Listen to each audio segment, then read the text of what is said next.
فرض محال که محال نیست.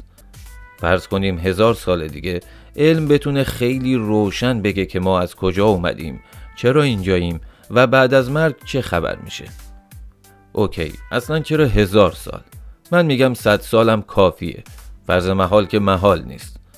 ولی آخه این چه فایده‌ای به حال من و هم نسلای من داره؟ منی که اگه خیلی خوش شانس باشم و بتونم 80-90 سال عمر کنم که تازه نصفش رو هم پشت سر گذاشتم، نهایتاً 30-40 سال دیگه واسه زنده موندن فرصت دارم. پس چطور میتونم به آینده دست نیافتنی که علم وعدش رو بهم میده دل خوش کنم؟ مشکل دقیقاً همینجاست که علم امروز با تمام دستاوردهای غیر قابل انکارش در برابر اصلی ترین پرسش زندگی من سکوت میکنه و میگه در حال حاضر جوابش رو نمیدونم. ولی در عین حال مطمئنه که دین پدیده‌ای دروغ و غیر قابل اعتماده که مشتی افسانه و خرافات تحویل ما داده و انتظارم داره که من به این نتیجه گیریش اعتماد کنم.